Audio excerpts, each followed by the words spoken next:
Ouachita One Table. Ouachita One Table podcast is a deeper discussion of issues facing our business communities. Over this series, we'll invite community leaders in businesses, the arts, nonprofits, culture, and government as we discuss the issues that strike at the heart of the Chamber's mission for the greater good of our parish. Topics such as workforce development, education, quality of life, economic development, and more. Ouachita One Table. This podcast is a partnership project of the Monroe and West Monroe, West Ouachita Chambers of Commerce and was produced by Godly Works Productions in the Louisiana Catalyst Podcast Studios at the Benoit Community Center. Now, here are your hosts, Roy Heatherly and Christopher Kelly. Hello, everyone. I'm Roy Heatherly with the Monroe Chamber of Commerce. And I'm Chris Kelly with the West Monroe, West Ouachita Chamber of Commerce, and we are joined with the most fantastic guest who brought us toys. I'm not saying that every guest needs to bring us toys. I think they do. But I have a new favorite guest. Welcome to Ouachita One Table. We're with everybody's best friend, Melissa Saye with the Northeast Louisiana Children's Museum. Stop. Welcome, Melissa. Thank you. I'm so excited to be here. We are more excited that you're here. So set the stage. Well, first, let's talk about what is the Children's Museum. So we are a super fun educational learning place that's located on the river in downtown Monroe. We have lots of hands-on interactive exhibits for children and families to have some just good old family fun with the power of play, as we like to call it. The power of play. So, what is your favorite thing to do at the Children's Museum? Oh, I like that. Okay, my Hard-hitting. favorite thing to do is the snow shower at Santa's Christmas Village time. Absolutely. We have a confetti launcher that's up above where everybody goes in the back, and we just shower everybody with little paper confetti when we have Christmas time, and it is the most joyful thing. One of my favorite pictures is of your sweet granddaughter. She's just looking up, and just the joy in her face. Yeah. It's magical. It really, truly is. It has been such a special place for our family, but tell us the history. Tell us what led the Children's Museum to come into existence and how we got here. So back a million years ago, when Abraham and Lincoln and I were in school together. By that candlelight. Exactly. In the One Home Schoolhouse. Anyway, I used to teach at a school called Grace Episcopal and met my dearest and bestest friend in the world there, Martha Ryan. She was a cut and paste engineer. She was a teaching assistant, she called herself, and worked in a different classroom, but we both had young children at the time. We kind of talked about, we both had been to New Orleans Children's Museum and how fantastic it was, and we were both transplants to this community. I came up from Baton Rouge. She's from Washington, D.C. area, and they were looking for a small family town to raise their family, and I got dragged up kicking and screaming, pregnant with our first child because my husband was going to clerk for the district judges here. But we both fell in love with the community and thought it was a very family-oriented community. Maybe we ought to try to start a children's museum. So we put out a survey, old school time. We wrote letters. We had to put them in the mail and send them to people, business leaders, educators, and got them mailed back. And it was just a resounding yes to go ahead and give it a try. And so that's kind of what we did. I love that entrepreneurial spirit. In 1994. And how many children, do you have a year visit you? So we see about 50,000 visitors a year in our town. Unbelievable. Really, because we're regional. You know, we are it for the area, and so we see kids from we counted the parishes. I think 17 different parishes came right before COVID hit. Now we're getting our numbers back up, but we're pretty proud of that. And you're generational. Because now, like my kids went there, and now my daughter's on your board. That's right, president of our, and like you said, my granddaughter and my grandchildren go there, and it's become it's become the place to take children. It really is, and I'm still 35, so I mean I just don't know how that's happening. But it really is joy. It really is a joy to go to work every day. I really truly mean it. I feel very fortunate to be able to hear all the happy sounds coming in the door. You know, through the loneliness and quiet time of COVID, we really missed the sounds of children coming in, and a lot of times during this last section of the school year, it's the first time they've ever been on a field trip. It's the first time they've ever been on a bus, the little ones. And so the faces, y'all, I mean, coming in the door and the gasps, I mean, are just priceless. Yeah. And, just heartwarming. So, but now you're at a point, you started in 94, but now you're at a point of actually assembling resources like the Big Heart Yes. to yes, share yes. throughout the community. Right. So let's talk about this stage of the museum. Right. We had a couple of really solid, great outreach programs before the pandemic. One is Stuffy. He's a 9-foot doll. You unzip him, take out his organs, and we talk about the functions of each organ. It's really cool. Another one we have, In a not creepy way. not a creepy, But they're pillowy. it's like the game No, even- Operation. no, It's like but it's Operation. It's like, yeah. It's adorable. It's really carnage. cool. We even had that before we opened the museum. Yeah. So he's got some. We opened in '98, so he's getting old. But he's hanging in there. That's and then we right. have an Earth balloon, which is a big inflatable Earth that we've had for probably 15 years, and you can go inside the Earth balloon, which is really cool.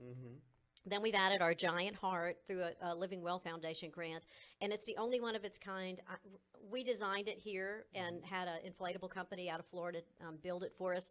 We're going to scale it down a little because we went a little overboard. It's huge, but we're working on developing the programming now for that to be able to take it out to schools, hit the curriculum age level where it teaches reinforces what's learned in school, and it's about to be finished. Probably we'll start touring it pretty But soon. I love that project because you collaborated with tech students. Yeah, we did. And so anatomically it's appropriate. Right. The scale is appropriate Yes. within it. Yes. And then you can actually physically go inside. You can. And see the little cornice structure. All the stuff is, like for a biologist, I'm totally nerded out. It's cool. And I'm like, I would like one of these, please. Isn't that neat? And actually, so we wrote a book with Vista, the Yeah. tech, and we are going to package it as a fundraiser for the Children's Museum, so we can sell it around the country to other children's museums or health care agencies or hospitals. So it's really a money making venture also. Moment. Yeah. Was collaborative and a learning opportunity Yes. for college kids. Yes, yes. Now becomes a fundraising technique. Yeah. And innovation to share. Gives you chills. I know it does. It makes does. me Well, excited. And then think about this. When there is a president of the United States from Northeast Louisiana, we will credit who? Let me fling my long hair back again. Talk about the Oval Office. Yeah, that's right. Oh my gosh, yeah, that's another joyful thing at the museum. And there's a fun little story that goes along with it. But anyway, a doll museum was closing in Baton Rouge, and they were looking to get rid of some of their pieces, and Ralph Calhoun at the Biedenhorn said, hey, you might be interested. And one of them was the White House. And so we called dibs on it. And so did, I think, the George Bush Museum in Texas wanted it as well. But since we called dibs first, we got it. Wow. How And cool is so that? we got the White House, and it was free, which was amazing. It was a nice donation. And then we had a local wood carver carve out our own version of the Resolute desk to match the one at the White House. We have a red phone. But to see a child sit at the president's desk and imagine it's a chills moment too. It really is. It's And cool. it has the hotline, the red phone. It you does. pick up It right does, there. and it now connects to the cafe and to the phone booth, so you can call and order. I don't know, some crawfish or something while you're at the White House. So, let's talk future. Yeah. You've got some very big plans being drawn out, being in the works. You want to talk a little bit about that? Well, of course I do. Of course you do. So really, since we began the project that long ago, our ideal location was Forsyth Park. We looked at it back then, but we really were ready to get the doors open as quickly as possible, and we felt like the downtown location was a great location. The space was great, was all we needed. It was central. It just checked all the boxes too, and it was just a different price point and to go ahead and get started. Yeah, attainable. So, and it's been a great place. We now have really outgrown the location, and so we are working with the city of Monroe to relocate to Forsyth Park. It's so exciting. And you're bringing new life to a historic structure. Too. We are. And so it will be the current location of the pool is being taken out, the pool that's been closed since 1998. There's a lot of wonderful memories there, and we will certainly pay homage to those memories in the museum. And I love hearing the stories about my dad was a lifeguard, or I remember my mom taking me swimming there. It's wonderful to hear all the stories. We will keep the integrity, and the whole front structure that's a historic building will remain there, and that's the city's property. In the middle, there'll be a great opportunity, and we're looking at an amphitheater type venue right there. And then our children's museum, which will double in size, will be at the back end of that section that's all within the rounded parking spaces. We will have gallery spaces that'll highlight Northeast Louisiana and all we have to offer here, because again, we'll be even more regional, I feel, because we'll just be able to house more people, have more parties, you know, have more programming, and we'll also include the outdoor educational opportunities that we don't currently have. So it's awesome. and it will honor the river. Yes, exactly. Yeah, for sure. The river, agriculture, healthcare, and literacy. There's an importance in early childhood and even our infants, you know, to grab that, get that brain working, you know, as soon as possible. Those first 3 years. If I'm listening, how do I get involved with helping this? Because if I'm listening, I've probably visited the museum before, and I want to help it grow. Well, you know, it is a community project, as it has always been, and we rely on the kindness of everyone in the community to keep our doors open. So be looking for opportunities to help us with fundraising, with sponsorships of particular things. We're planning a partnership fundraiser in the fall. This will be our first one that's tied specifically to the move, the relocation, and it's with the Children's Coalition, and so that'll be in October. But we'll just be looking for opportunities to find where you fit into the sponsorship. Of course, we always love ideas. We love you know, giving us their thoughts and comments. Only nice ones, though, because we're a little sensitive. No, I mean, you know, constructive criticism is always appreciated, but it's just wide open, the opportunity. So you see a great exhibit and you're like, this was so much fun. One being, we actually got one, a board member, not old, just past board member, found this augmented sandbox. Well, we found one, and we actually were able to get one, and it's our newest exhibit at the current museum that's going to open within a month. But if you see something, we'd love to know about it. We'd love for you to follow our Facebook and Instagram pages on our, we have one about the museum, and then we have one with the relocation. And there's a link tree.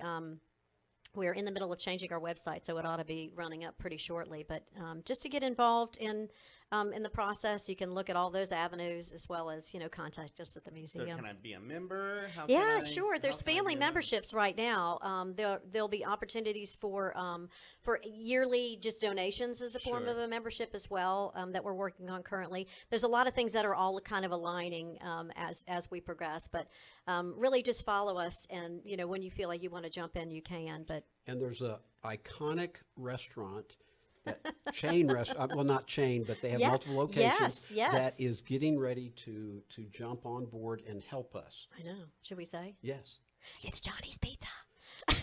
Awesome. Be watching for some great things coming from Johnny's this fall. It's exciting. Another community-minded business. Yes. Very. Started from our backyard. Right, exactly. And keeping that legacy alive. Absolutely. It's perfect. It's perfect. And we go ahead. I'm sorry. Go ahead. No. We feel like it's just, we feel so honored to be the pilot program for this partnership, that they'll continue.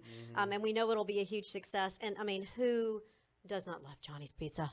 Absolutely. I mean, it's really, truly the best. Absolutely. So we feel like, you know, that was their way of reaching out, and we figured out what to do. And the impact of the Children's Museum on our community.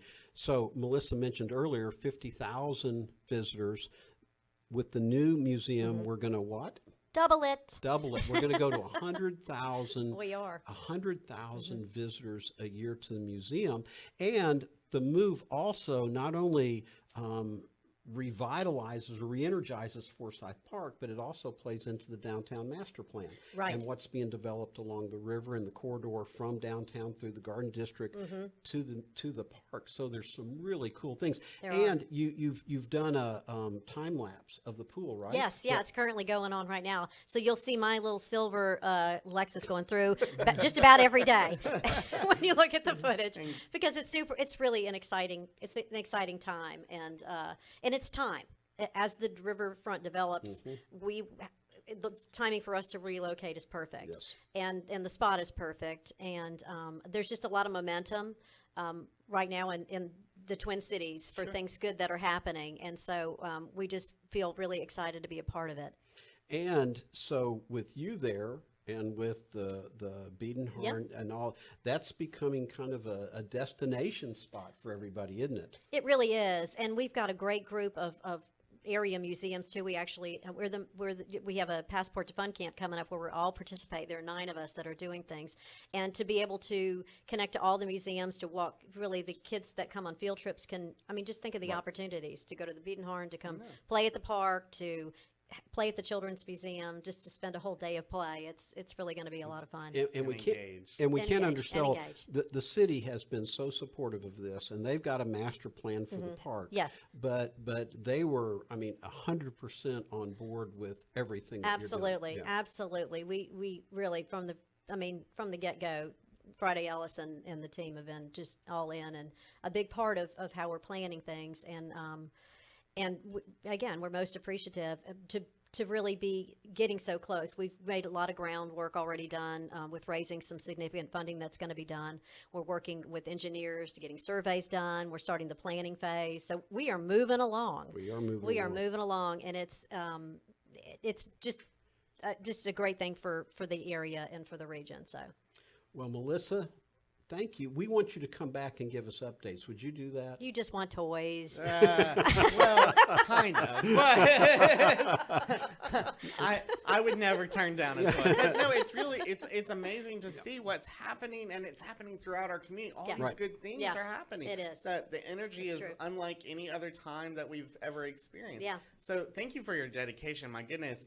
Over since '94 with vision and putting your own efforts over that long to not get burnout and still have this level of enthusiasm. That's special. Well, it's the community, and it's people like you guys too that are all in to move this community forward and to add new exciting things. So I applaud you as well. But be looking for sponsorship opportunities for the new museum. Yeah.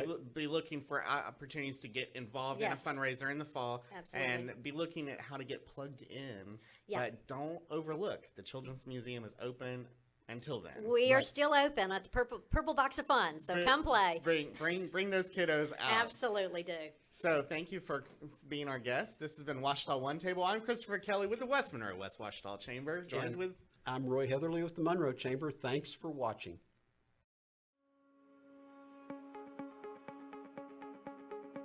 You've been listening to Ouachita One Table with Christopher Kelly and Roy Heatherly. This podcast is a partnership project of the Monroe and West Monroe West Ouachita Chambers of Commerce and was produced by Godly Works Production in the Louisiana Catalyst Podcast Studios at the Benoit Community Center.